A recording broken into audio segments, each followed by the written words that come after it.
Hello, this is Srinivas Kupa,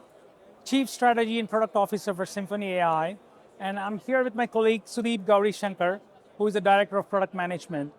Today we're going to talk to you about our product suite, which includes our Iris Foundry, which is an AI and DataOps platform, and then on top of it we have purpose-driven manufacturing solutions that deliver asset, process, and people-driven productive solutions. Today, as we talk about the demo, the first thing we're going to talk about is our APM solution, the Asset Performance Management. A lot of our manufacturers struggle with trying to get the best reliability, performance, maintenance, and health check on the assets. Thanks to our domain-specific knowledge in certain industries and how we have built a templatized solution on top of the AI layer, we have been able to provide an APM solution that helps a lot of manufacturers in the mining and metals, oil and natural gas, and various other process and discrete industries on managing their high-value assets and really delivering on reducing the maintenance costs, improving the productivity and energy consumption, and various other KPIs. Here, as you can see in the demonstration, an end-user accessible user interface then is powered with our Copilot, powered by the Microsoft OpenAI service, enables the end users, like the operators, maintenance managers, to interact with the APM solution specific to their assets, their asset performance, comparison of the assets and their performance across multiple plants, really looking at the information that's being rendered so that they can do predictive maintenance and reduce the overall cost. But more importantly, interact on doing the predictive analysis or the scenario planning on how to get a better output from these assets. All of this can be done with the help of a few clicks using our Copilot and be able to have this interaction done. What we have done really is to help the cognitive payload aspect being brought into our user experience, which enables the end users like the operators to interact with the Copilot, but then have a responsive dashboard to be providing the information over to them in a proactive way, not a reactive way. So as you can see in this particular example, as the questions are being asked, we have addressed the concerns of getting the data from the data sources, reduce the hallucination risks, and also the data tangible outcomes by having a mechanism that we apply to get the data responses over to the end user.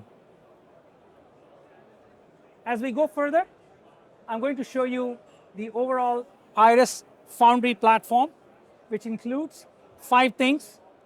going from data orchestration, moving on to data contextualization, data modeling, and data insights. But what we also provide to large manufacturers is the data governance as we go through the whole life cycle of really taking the data, converting that into knowledge and value, and really providing the insights to the end users to generate the reduction in increasing the production capacity or the reduction in the energy consumption or any other KPIs. Now, I want to talk to you about one thing. As we pull the data from various data sources, structured, unstructured, we bring it into the Polyglot database. We leverage the Azure services in pulling the data together at the edge level, bringing it over, and really applying the data layer using Azure Fabric. And then on top of it, we're applying this contextualization layer, which is a very dynamic query layer that sits on top of a graph representation of the data elements. If you look at the assets, right down to the connectivity to their sensors,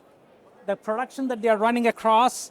the lines from which an asset is connected to the other asset, the material flow, the energy consumption, you name it, any of the KPIs that you really want to track at the control center level,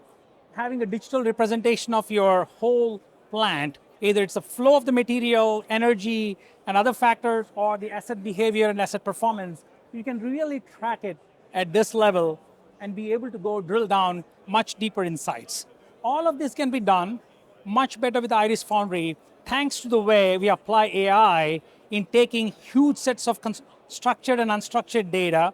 tags, time series tags, or images, or work orders, or PDF documents like standard operating procedures, consume them, apply the layer of ontology that are very specific to industries, very specific to the asset classes that we have put in our domain knowledge into as a way to really convert it into the knowledge graph. What's key for us is really taking the data from the sources and the silos, breaking it down, building the contextualization, and bringing it to the value, the time to value for us, thanks to our templatized domain expert-driven approach, this time to value for the customers is within weeks. Now, let's move on further. I want to show you one piece. There's one element about getting the data together and contextualizing it, but the key part is to adhere to some of the standards that are there in the process and discrete industries. For example, in the process industry, you talk about ISA 95 as the building block of managing the asset structure. Instead of trying to have it created manually, we have various means of doing it at scale. For example, if the customers have a P&ID, even if it is in an image format, we can import the data over, apply our OCR and vision capabilities, swipe through your the well-trained model swipes through your P&ID and be able to convert into a representation of an asset structure within 3-4 clicks. Our application is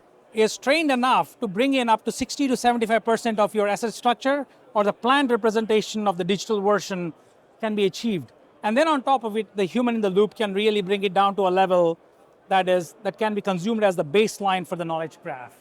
Now what you're seeing in here is once the data is brought in, the asset structure is represented, the knowledge graph is created, you can now tie the data to the metadata part of it, and the process analysts and the end users like the operators, the process improvement people in the shop floor, or even the production manager for that matter, be able to apply multivariate analysis with the AI models that can be trained using our MLOps pipeline and be able to do various different kinds of analysis. Now, what's more important is there are a lot of different personas that play in the manufacturing space. On one hand, the process analyst is trying to get the data together, draw insights from it, look at the patterns, but the production manager, the plant manager is looking at the KPI dashboard. This is a highly configurable KPI dashboard. The end users, the operators, the plant managers can define the KPIs, apply the data, channels as we call it, and be able to have the measurement of individual KPIs, energy consumption, material traction, the scrap, you name it, across the performance, material, people, you can really have any of the KPIs built and run through it. So that is the end-to-end of it. Just to summarize it, a lot of our customers in the maintenance areas, the reliability space, the manufacturing and the production side of it, across the wide range of